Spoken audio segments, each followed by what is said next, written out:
Hi, I'm Dennis Weiss. Welcome to our town. We're at the Great Plains Theater in front of our little black backdrop they have for us, and pretty soon you're going to be seeing some posters about upcoming plays and events and great things that are happening. But I can tell you, this morning, there's a group of kids out in the hallway who are being enthralled by some of the things we're doing, and I saw Meta West out there being thing too. Yep, lots of good things going on. So, but I have a guest over here, James Holland. So, Community Development Director. Correct. I have my one question for you. Yes. So only one question. Well, to start with. It's going to be with. a short interview. Yes. Yeah. So, does Abilene still mean business? I think it does, and I think it's actually ramping up. I've been in town 15 years now. You're not even going to tell the camera what that meant? Well, I'm about to get there. Okay. About to get there. And yeah, I've been in town 15 years, and I don't think I've seen a time when we've had more commercial investment going on in Abilene. Last year we had, at the city, we permitted $17 million in commercial improvements, and with some of the things that are on the board right now, I think we could top that this year too, and that's very significant. It is. Once again, can't remember a time in the last 15 years we've had that level of investment in the community. So yes, Abilene does mean business, and businesses are starting to come here, which once again brings more business and economic activity, which raises all boats. Yeah. So that was a pitch out to your 17 or 15 years here in Abilene, because you hosted a show for us, and the name it was Abilene Means Business when you were chamber director. Yep. And entrepreneur, chamber director, community development director. So that's my joke, but it's still very serious, as you know. Question from me, does Abilene still mean business? And you're in the seat now where you can really give us some insight into the numbers that your office handles on business activity in Abilene. And I agree. I think it's great, and I think there's more coming. Yeah. Well, and I think a big sign of that is, of course, the private investment that's gone into the Economic Development Corporation of Dickinson County. I think that shows a level of commitment by our business community county-wide that, yes, we do mean business, and Abilene means business, Dickinson County means business, and we're going to invest in our community for the betterment of everybody's livelihood. And I think we're starting to see that happen. We tape on Thursdays at Great Plains Theater, and about Tuesday this will be on TV next week and on the internet. So about Tuesday next week there will be some announcements about people coming to Abilene and things growing and things doing. So, gosh, that's almost as good as a 5-inch rain. Of which we could use some. We could use one of those too. We could use some of those. But, I drive around and do work in other communities. Abilene has many things that other communities are envious of that are happening here. And this certainly is one of them, that we continue to attract and hold business. Yeah. Well, we've always had those assets. It's just people are starting to notice those assets and leverage them more. And we've got up in the northwest part of town, we've got an industrial area that's got lots of sites that are starting to get people's attention, in part because of the Loves development. Right. And I think that just heightens the interest in that intersection. And there are some ongoing planning things that the city is doing to look at how we facilitate an investment. And one thing that's important for homeowners to know, and people that pay property taxes on their residence in town, is commercial development, industrial development literally always pays more in property taxes than it uses in services. And so when you see that commercial investment, that helps moderate residential property tax and helps keep things positive for the homeowner in that regard. You've mentioned of the Love development and the industrial area spurring other people's interests, and I always think of how different people solve problems. Okay, so you get a notice from someone that says, I want to come to town, here's what I am, a Love's truck stop, here's the resources I need, here's our characteristics as a business, and that normally gets evaluated on the basis of its merit. I know this is true in your mind, and it's certainly true in my mind, and I'm putting it through the camera's mind. It's never the end of the story. No. That development always brings other people's attention, because you never know how that will flow over the period of time. But I do know this, the power of yes versus the power of no. Mm-hmm. Yes will always work better than no in economic development. You just may not have as much control early in the game, but saying yes to this will always mean there's an opportunity for that. Right, and in the micro sense, saying the same thing is activity breeds activity. Right. And so every new employee you have is going to buy locally, and so there's just this ripple effect through the community. And you know, there's lots of studies about, you know, impact factors and all those types of things, how many times a dollar rolls over in the Sure. local community. And you know, those are, anybody can come up with those numbers, Right. but the fact is that that's just common sense that that's what Yeah. occurs. And, Yeah. and so it's always positive to have a new job at all levels, although we prefer, you know, it's always nice when there are those jobs come to town that are above the median income, but you know, once again, opportunity is there for people. I've been very encouraged lately by what I hear. We'll find out pretty quick what that looks like. Sure. With new people coming to town and new things coming to town. But you know, we do have a brand. I remember our conversations mm-hmm. all through the years of your career and mine. So yep.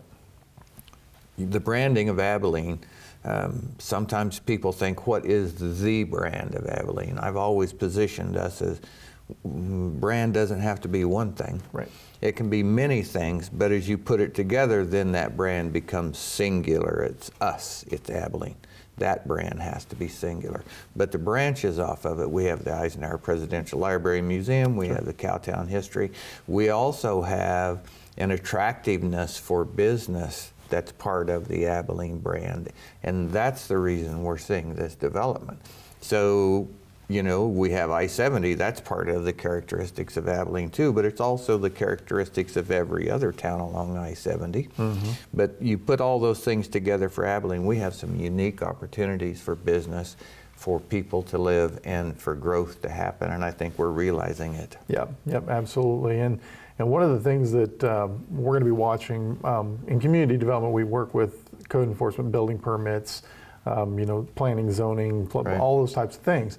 And so you know, we just by the permit activity and the phone calls that we see, we can see things starting to occur. And one of the things I've gotten in a conversation with a real estate agent here recently, that it appears that the market's kind of clearing out. For the last 5 or so years, it wasn't uncommon to have 120 residential listings, if not more, in the Abilene zip code. I think now the number is down below 70 currently, and there's last number I heard was 19 pending contracts. And so some of that, the residential stuff is starting to filter through, and with these jobs that we're potentially looking at coming in, you know, maybe as many as 250 in the next 3 years in the community, you know, maybe we'll see some housing starts. We haven't had any housing starts. We've had 2 housing starts in the last 4 years. And we've seen some rehabs of existing housing going on, which is very, very positive. Right. And I think that's a trend that we hope to see get better. I mean, it might be a seller's market here pretty soon. Well, let's jump into that a little bit, because while we have a northwest industrial area, we also have some housing areas scattered throughout Abilene, open land owned by developers and owned by us, yep. that is available for that expansion. And it's also, 2 years ago, that was a problem. Today, we're sitting here and talking about it. That's an opportunity. Yeah, it is definitely an opportunity, and the infrastructure's there, and you know, a lot of the developers have been paying on that infrastructure, and it's time for it to be used. And I hope that we do see demand for housing starts here this coming year. So I probably could have access to your numbers, because I'm citizen too. You know, I could walk in and ask any day of the week, and you'd tell me. Public record to a point, yeah. But I have a different measurement. There is a house that I drive by, and if that house is sold or if it's not, is when I will feel that the turnaround the corner has been turned, not the turnaround, but the corner has been made. You know, so used to race motorcycles and tried to talk the Thompson brothers into letting me drive the sprint car more than once. That's still an ongoing challenge. So, but the reality of it is, you know, the corner is a multi-piece event, and the apex of the corner is when you commit back to the throttle. So I believe there's an apex where we're going to commit back to the throttle in Abilene coming in this housing market, in this real estate market. And I think, again, we're getting to the point where a guy might want to be putting that right foot over and pressing down. Sure. And that is such terrific news for everybody. RHV Hardware, you know, Webb Home Center, all of those people, that's the day they're waiting for. Well, and tradesmen, you know, that's an ongoing battle in rural America in general, and so there's opportunities for the tradesmen that you know, show up on time and do good work and those types of things. And so, yeah, there's definitely opportunity, and you know, you hope that people will move here specifically because of that opportunity. And so you and I have had this conversation before on camera about young people in trades, and our positions match. We believe there's great opportunity in trades, and we encourage young people to take a look at that. And we might even be considered, you know, the scraggly-haired prophets that stand on the mountaintop and scream trades. There's a lot of us from time to time. There's a lot of us right now, though. And yeah, Mike there Will is. That's my point. Exactly. That was my line. So, sorry, you know, that. that's okay. I will allow you to steal it. I'm having school superintendents for the last 5 years now come and tell me their version of encouraging trades.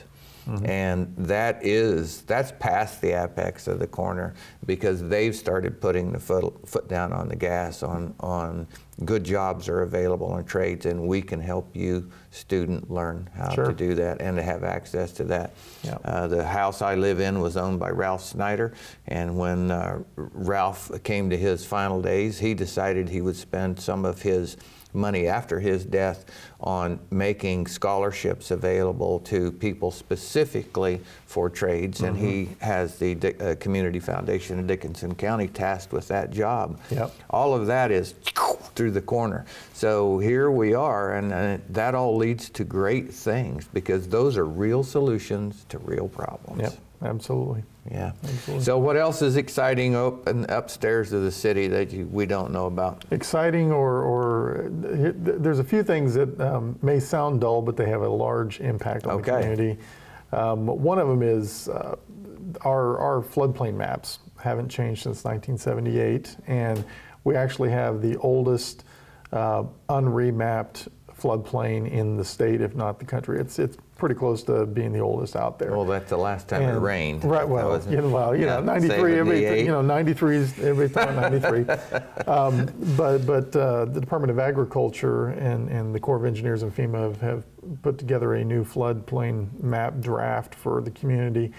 And there's for a lot of homeowners, there's some good news and property owners, because with the LiDAR system they have right now, which shoots laser to the ground, pops back up, they can get within 1/10 of a foot on the elevation of property, which is really amazing.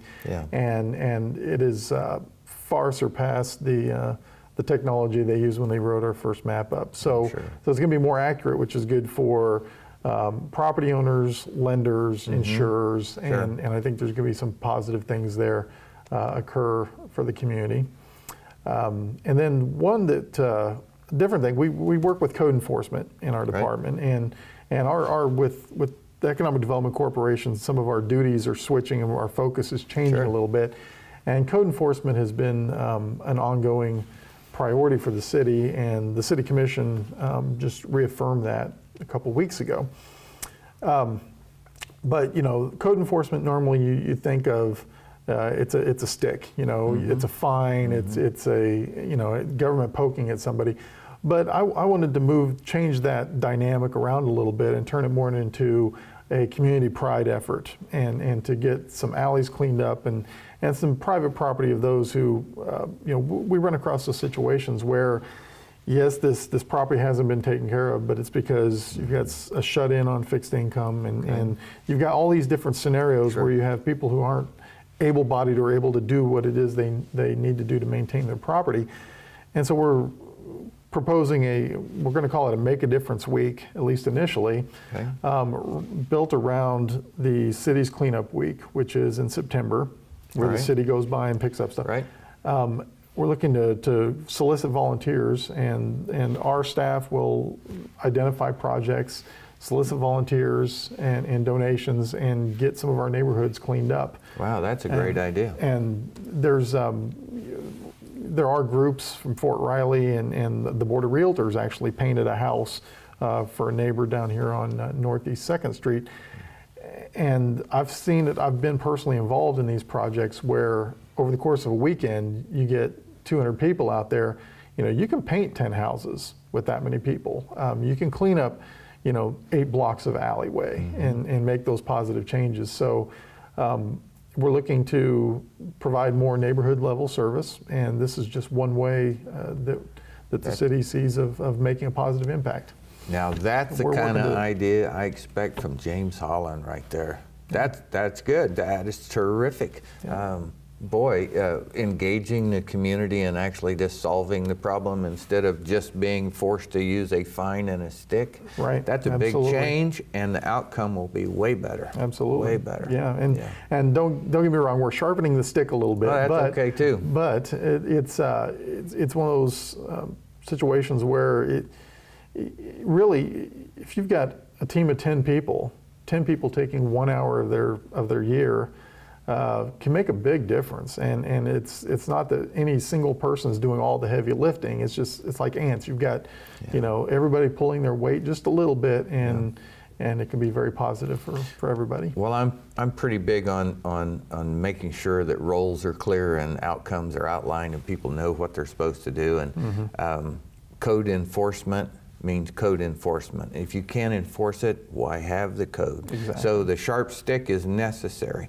My ideal someday, if we use the sharp stick well enough, we'll have a far fewer number of things that need to be enforced. Oh, right? absolutely. So I'm never add more rules kind of a guy, as you well know. Right. Liberty and freedom I'm are not either. my I'm not first two either. words, and I know that. Yeah. But in order to get there, you certainly have to enforce what you've taken the time, energy, and political body to put into code. Yeah. Well, and Abilene's mojo, if you will, and the things that are positive about our community stem in part from our personal and community-wide self-image. And if cleaning up neighborhoods and getting involved in that way helps over time improve that self-image, people will take care of their environment around them on their own, and that's what we want to get to, is where people take pride in their community, people take pride in their property, and everybody talks about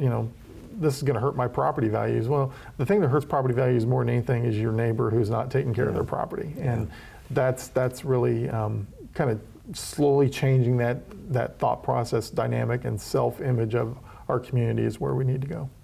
So you what's the wildest idea you haven't told anybody about yet that you have in your little brain? I'm not going to share. You're not going to tell me? No. Not even just me?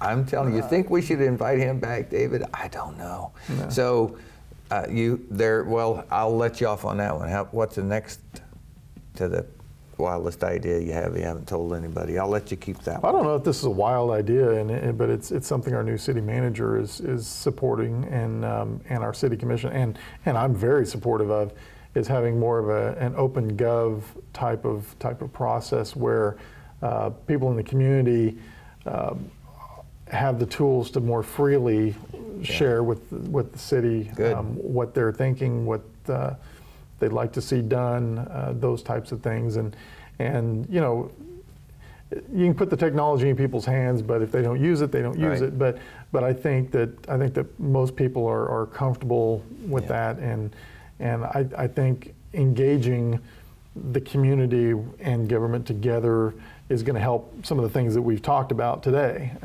and we really need to get in that direction, in my opinion. So I've only met the new city manager in a social setting when he came to town, but I have a number of people who work for and with me who have spent some time at the City of Abilene lately working with him and others. And all reports are very good. And I look at what's going on in the public eye and things like this.